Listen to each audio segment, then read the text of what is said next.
예수님의 뜻은 처음부터 한결같다라고 보시면 됩니다. 예수님의 뜻을 예수님께서 어느 순간에 이제 제자들에게 내가 그리스도다라고 보이시면서 말씀하셨는데 제자들은 처음부터 그렇게 되면 안 됩니다. 당신은 죽을 수 없습니다라고 계속 막죠. 그때 예수님은 베드로를 향해서 사단아 내 뒤로 물러가라 너는 나를 넘어지게 하는 자다라고 할 정도로 예수님도 넘어질 수 있을 수 있다는 거죠. 그런데 그렇게 예수님은 넘어지지 않고 당신의 뜻을 계속 이루어 가셨다라고 보시면 됩니다. 그래서 그 뜻을 아직까지 이제 예수님은 좀 있으면은 올라가셔야 되는데도 아직까지 그 예수님의 그 뜻을 모르고 있는 제자들을 오늘 보게 될 겁니다. 자, 그럼 먼저 이제 앞으로 있을 일들을 봤으면 좋겠습니다. 십자가 지실 때까지 일어날 사건들이 있습니다. 오늘 우리 6월절도 넣어야 되는데 6월절은 지금 지키고 있으니까 빼고요. 요거 외에 앞으로 있을 일들인데 첫 번째 예수님이 잡히십니다. 예수님이 겟세마네 동산에서 기도를 하신 후에 그곳은 누가 아느냐면 가룟 유다가 알아요. 그래서 가룟 유다가 그 병사들을 데리고 옵니다. 와서 예수님에게 입맞춥니다. 예수님에게 입맞추는 게 신호죠. 그때 이제 그 병사들이 예수님을 잡게 되거든요. 그래서 예수님이 잡히십니다. 그 내용들을 이제 우리가 할 겁니다. 잡히시고 나서 두 번째 종교 재판을 받으세요. 종교 재판을 받는데 그 당시에 대제사장이 사실 2명이에요. 말이 안 되죠. 대제사장은 1명밖에 안 되잖아요. 근데 이 안나스라고 하는 사람이 장인인데 이 사람이 권력을 쥐고 있는데 놓기 싫으니까 상황처럼 상대제사장처럼 있고 그 시대에 있고 그때에 가야바라고 하는 자기 사위를 또 대제사장으로 세워놨어요. 그래서 이 예수님이 안나스에게 먼저 가서 재판을 그러니까 좀 신문을 받고 바로 가야바의 집으로 가요. 가야바의 집은 이제 누가 와 있냐면 종교 지도자들이 와 있어요. 그곳은 말 그대로 사내들인 공회가 되어 있다고 보시면 돼요. 그곳에서 베드로가 그러니까 부인도 하는데 어쨌든 그곳에서 예수님이 사형 판결을 받아요.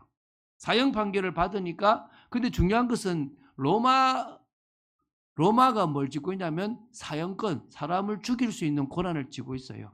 그러다 보니까 사형을 판결을 해도 사형 집행을 할 수가 없어요. 그럼 이걸 누구한테 넘겨줘야 되죠? 로마 재판권에다 넘겨줘야 되는 거예요. 근데 로마 재판권에 넘어주니까 이게 이제 빌라도가 보니까 별로 제목이 없어. 다시 헤로드 왕한테 보낸 거예요. 헤로드한테 보내니까 헤롯이 내가 무슨 권한이 있냐? 네가 죽여라라고 다시 빌라도한테 보내는 겁니다. 그리고 이제 보니까 신문을 하는데 그렇게 제목이 없어요. 그래서 뭐 하느냐? 그 당시에 이제 명절, 우리로 말하면 광복절 특사처럼 명절이 되면은 죄수를 풀어주는 게 있으니까 바라바라고 하는 아주 이렇게 악당 같은 사람하고 예수님을 세워놓고 야, 누구 풀어주고 싶으냐? 자기는 이제 예수님을 풀어주고 싶으니까 예수님 말하지 않겠나 싶었는데 바라바를 풀어주고 예수를 십자가에 못 박으라고 그러죠. 그 이제 작정한 대로 가시는 거죠. 그래서 이제 사형 집행이 이제 일어나게 되는 겁니다. 그게 네 번째 사형 집행이죠. 그 사형 집행이 그 당시에 뭐냐? 십자가형이었다는 거예요. 채찍을 당하시고요. 이게 그 당시에 조롱을 받는데 이렇게 왕복처럼 이렇게 색깔의 옷을 입고 그리고 이제 갈대를 쥐 가지고 이제 머리에 가시관을 씌워 가지고 야 행진해 봐. 그래 예수님을 행진도 시키고 이렇게 이 채찍이 뭐가 있냐면 이렇게 뼈가 있어요. 뼈가 탁 찍히면 뺄 때 살점을 뜯어내요. 그 정도로 아픈 그래서 그 당시 고난을 받으시고 그리고 십자가를 지시고 가시죠. 아침 일찍. 사실은 사내들인 공회가 새벽에 밤에 일어나면 안 되는데 일어난 거죠. 이거는 뭐 다 불법인 거죠. 그리고 나서 이제 예수님이 십자가형을 당하는데 골고다로 가세요. 그 당시 골고다는 성 바깥이었습니다. 골고다로 가서 십자가에 달리는데 9시에 달리셨어요. 오전 9시에.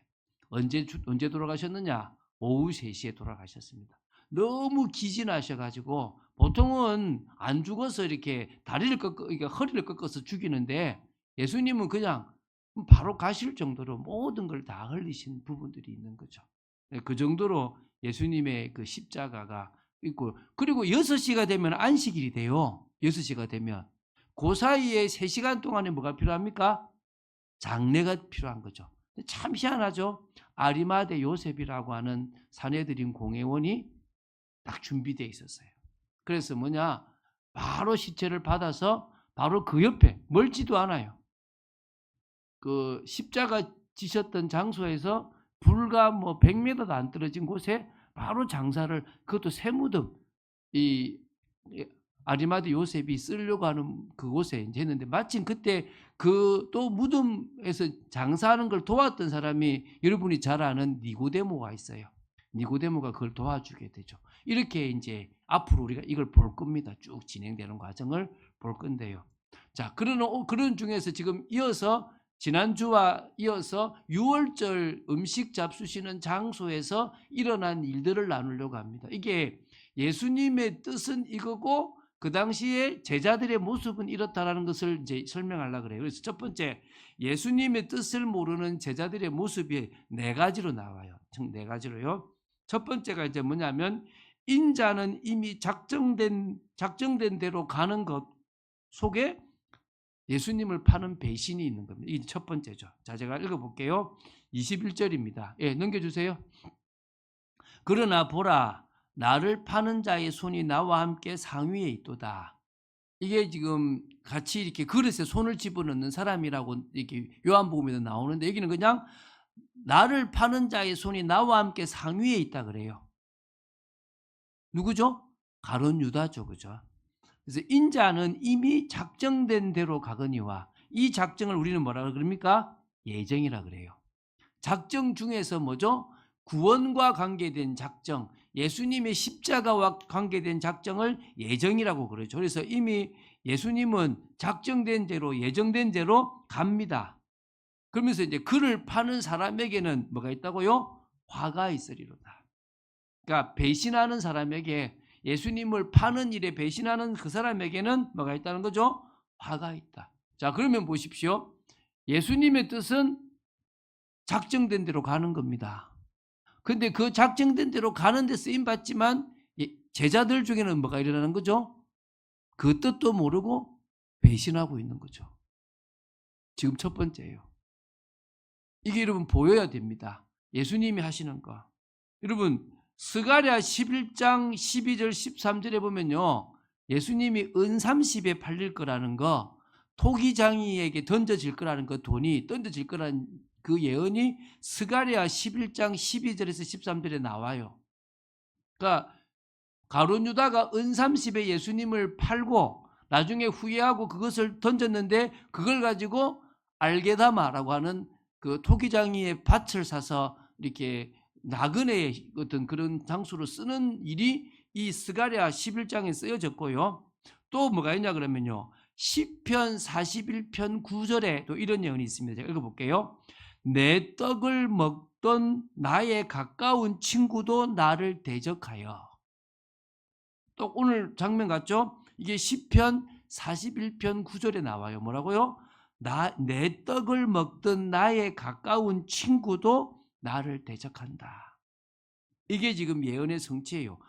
처음부터 주님은 이 예언을 하셨고 그 예언대로 가고 있는 겁니다. 그 사람이 바로 이 가룟 유다였다는 거죠. 그래서 21절에 나를 파는 자의 손이 나와 내 상에 있다 그랬죠.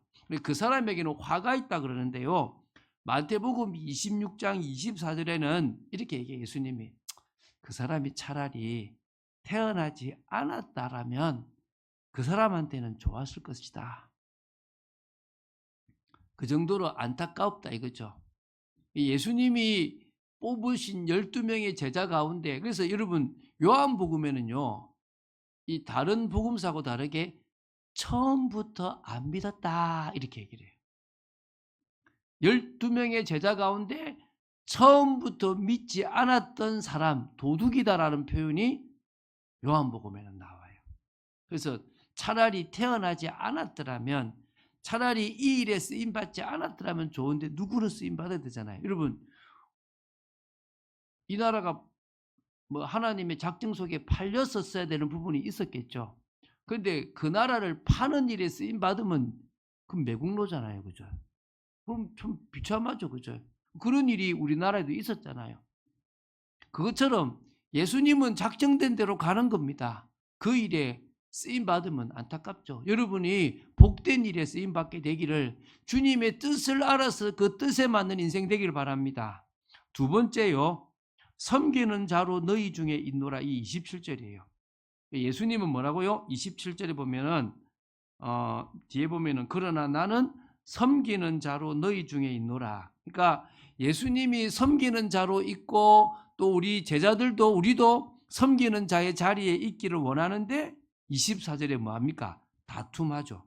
어떤 것 때문에 다투느냐? 또 그들 사이에 그 중에 누가 크냐 하는 다툼이 난지라. 내가 크다, 내가 더 낫다 라고 하는 다툼. 주님의 뜻은 뭐라고요? 섬기는 거. 주님의 뜻은 정말 사랑을 실천하는 건데 제자들은 못 깨닫고 그 뜻을 모르고 어떻게 합니까? 그냥 내가 더 세다라고 다툼하고 있는 거예요. 근데 이게 아마 제 생각엔 그래요. 요한복음 13장 3절부터 17절에 예수님이 제자들의 발을 씻기는 모습이 나와요. 그러면 이제 이렇게 예상을 할 수 있겠죠. 자, 이게 어떻게 배경이 되냐 그러면요. 자, 23절을 먼저 보겠습니다. 자, 예수님이 인자는 이미 작정된 대로 갈 거고 화가 임할 거다라고 하니까 그들이 서로 묻대, 제자들이 서로 물어요. 우리 중에서 이 일을 행할 자가 누구냐? 야, 누가 배신해? 누가 예수님 팔아? 이러다가 이 말이 어디까지 가냐면은 24절에 그들 사이에 그중 누가 크냐라고 하는 다툼으로 이어진 거예요. 이해가 되십니까? 식사하시는 중에 이제 거의 다 끝났을 때 돼가지고 뭐가 된다고요? 예수님 판다라고 하니까 또 사실은 그 중에 또 나중에 이제 가룟유다 나가요. 근데 어쨌든 그때 이제 뭐냐면 야, 누가 판단 말이야 라고 하는 이야기가 뭐로 됐다고요? 누가 크냐까지도 이렇게 막 말이 번져가지고 이렇게 가진 겁니다. 그때 예수님이 아마 수군을 두르시고 요한복음 13장에 있는 것처럼 제자들의 발을 씻기시면서 오늘 이 뒤에 있는 말씀을 하시지 않겠냐라고 보여요. 아니면 이 말씀을 하시고 발을 씻기셨던가 둘 중에 하나겠죠. 그죠? 제가 한번 여기 오늘 이 일을 할 거거든요. 읽을 거거든요. 한번 읽어볼게요. 25절에 예수께서 이르시되 이방인의 임금들은 그들을 주관하며 그 집권자들은 은인이라 칭함을 받으나. 그러니까 다시 말하면요, 왕들이 백성들로부터 당신은 은인입니다 이런 소리를 듣고 싶어 하는 거예요. 너희는 그렇지 않을지니 너희 중에 큰 자는 젊은 자와 같고 다스리는 자는 섬기는 자와 같을지니라. 너희들은 아무리 위에 올라가도 그런 소리 듣지 않을 거다. 오히려 아무리 나이가 들어도 큰 자라도 젊은 자, 다시 섬기는 자로 서야 될 거다. 그러면서 이제 얘기하죠. 27절에 앉아서 먹는 자가 크냐 섬기는 자가 크냐. 당연히 뭐죠?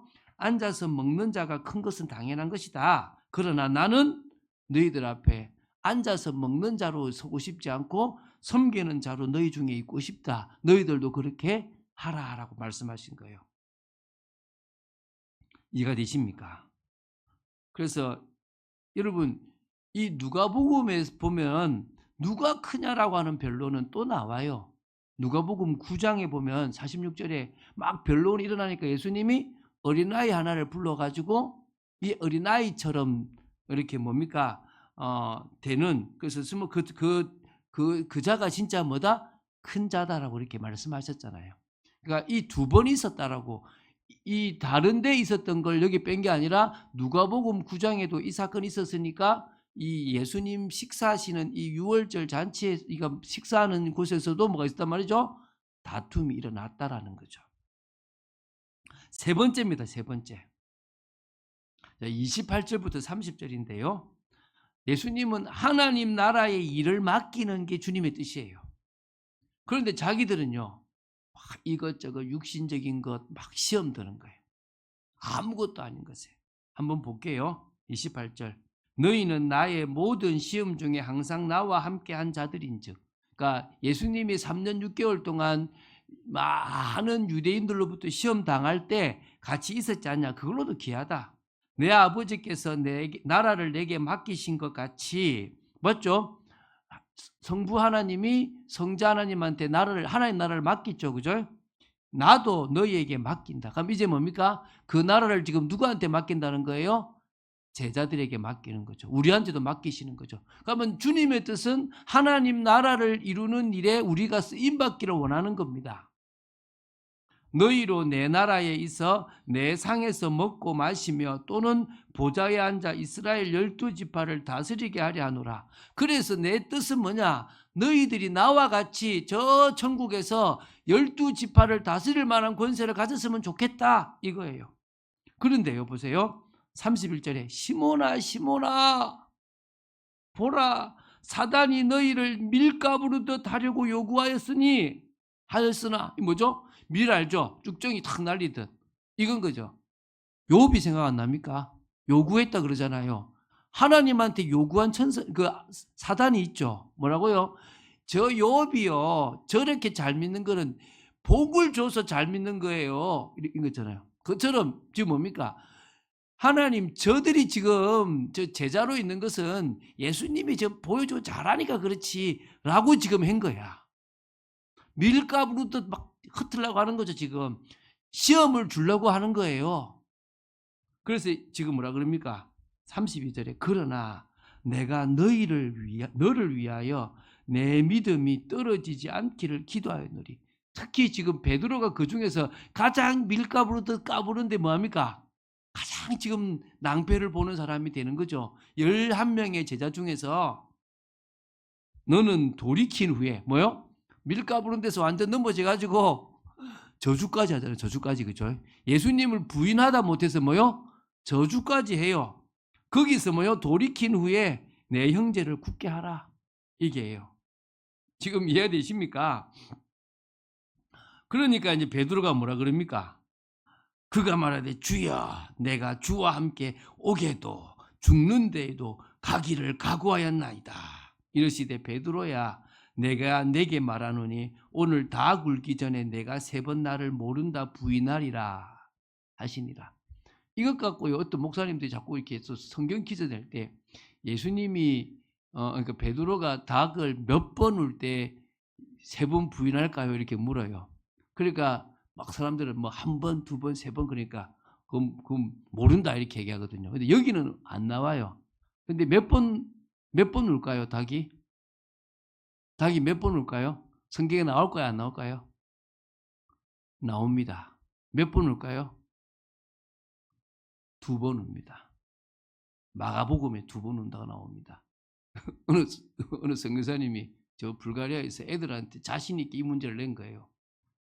모른다고. 2번입니다. 그래가지고 보여주고 너무 당황스러워 하시더라고.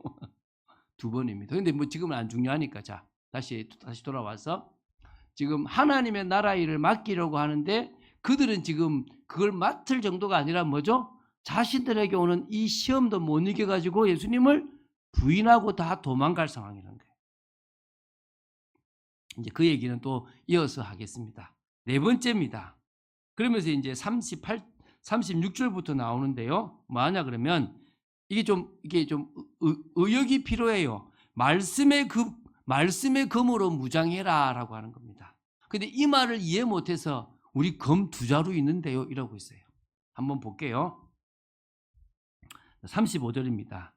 그들에게 이르시되 내가 너희를 전대와 배낭과 신발도 없이 보내었을 때에 부족한 것이 있더냐. 누가복음 9장하고 10장에 12제자하고 70명 파송했잖아요. 그죠? 그죠? 그런데 이 뭡니까?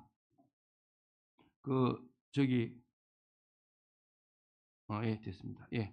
그런데 그때는 뭡니까? 아무 부족함이 없었다는 겁니다.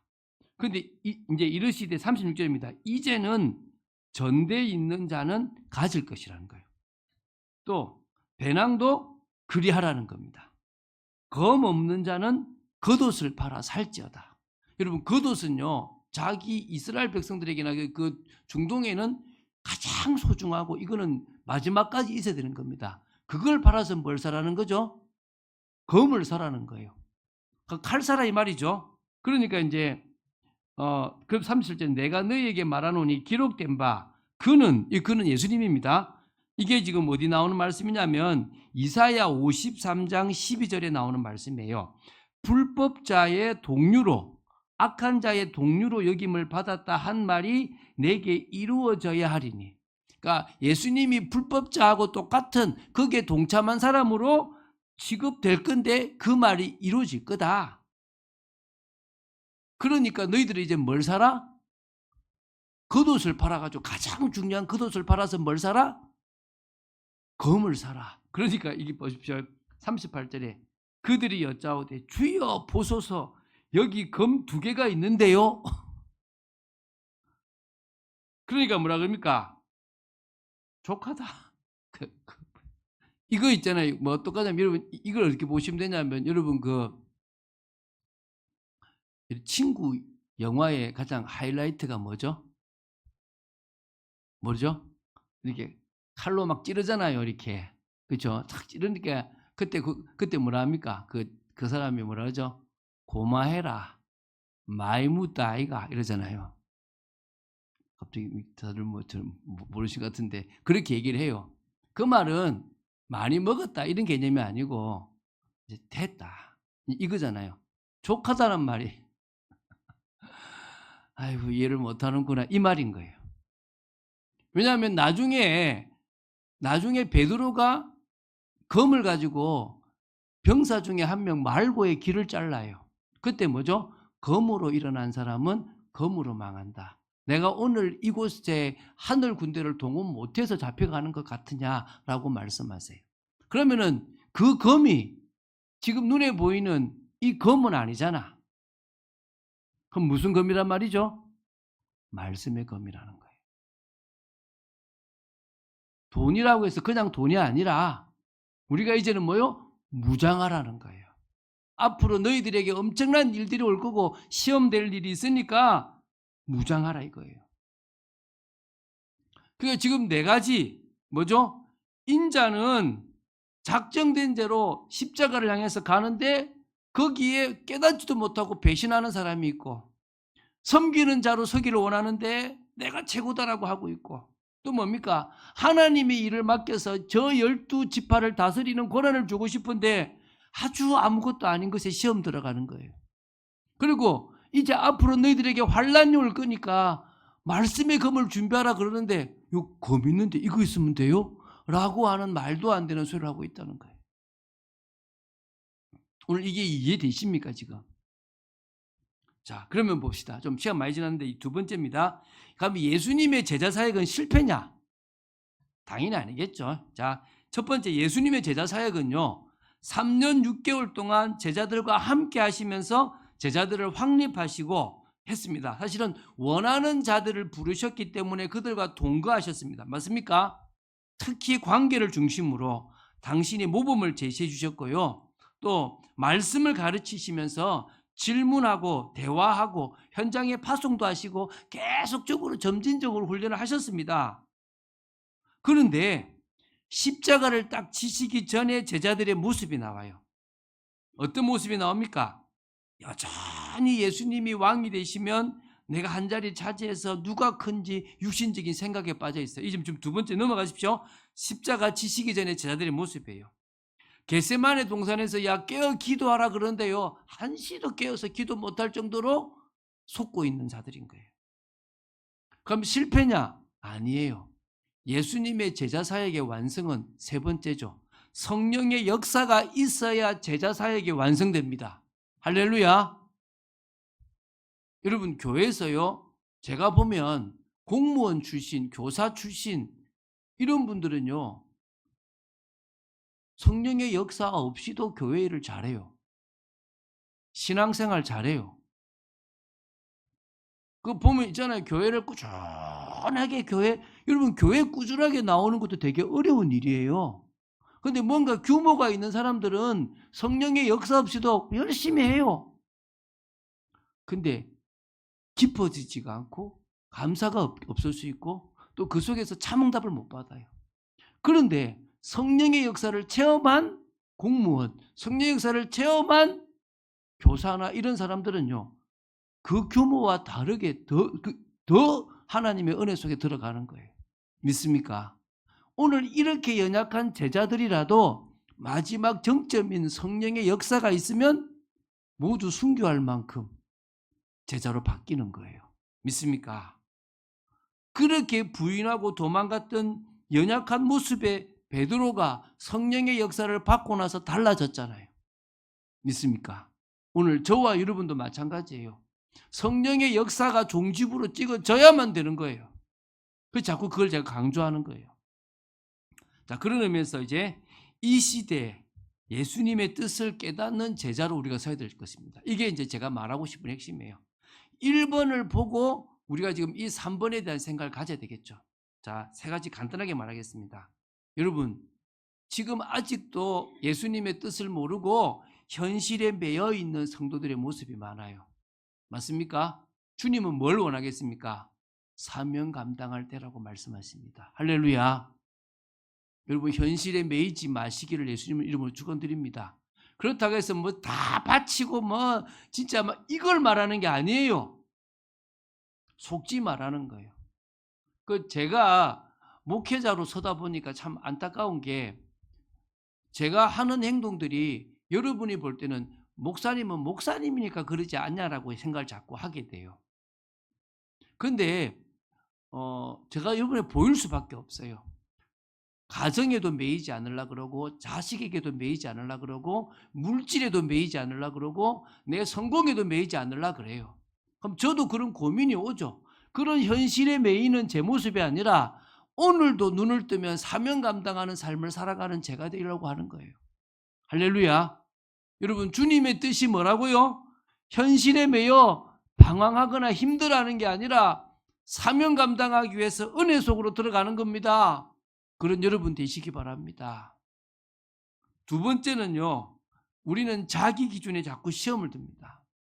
제가 지난주 목요일에 우리 그 대학생 한 명하고 이제 마태복음 그 7장 산상수훈을 보면서 율법에 대한 이야기를 좀 정리했거든요. 그래서 우리 보통은 이렇게 해요. 내가 하면 로맨스고 남이 하면 스캔들이다 이렇게 얘기하거든요. 그럼 어떻게 하냐면 내가 뭘 잘못하면 뭘 돼요? 복음을 돼가지고 복음인데 그럴 수 있지 그래요. 근데 남이 잘못하면 장로님이 목사님이 권사님이 저럴 수 있냐라고 얘기를 하는 거예요. 근데 이걸 어떻게 하라고요? 제가 바꾸라고 얘기했죠. 바꾸라고. 어떻게 해요? 나한테는 뭘 대라? 율법을 대라. 네가 받은 구원의 은혜가 얼마나 큰데. 오히려 남한테는 뭐예요? 복음으로. 그럴 수 있지. 그 사람이 지금 뭘 모르는구나. 이렇게 되면 되는 거예요. 우리는요, 자기 기준에 시험 드는 수준을 넘어서 주님이 원하시는 교회 공동체, 주님이 원하시는 신앙 공동체를 이루는 사역자로 세될 줄 믿습니다. 믿습니까? 이게 하나님이 원하시는 거예요. 지금 같은 이야기를 계속하고 있잖아요, 제가. 오늘 여러분들은 이 공동체 속에서 잠응답 받게 되길 바랍니다. 공동체가 응답입니다. 여러분이 그 공동체 속에서 여러분이 세워지면 됩니다. 세 번째, 자기 방식으로 말씀을 이해하지 마세요. 오늘 검 준비하라 그러니까 검 2자루 있는데요 라고 하는 육신적인 방식이나 내 방식으로 자기 복음을 만들지 말고 말씀의 참 의미를 깨닫는 저와 여러분들 좀 있습니다. 왜 제가 구약 성경을 자꾸 보는 줄 아세요? 저도요, 쉬워요. 뭐가 하면요? 쉬운 설교하면요.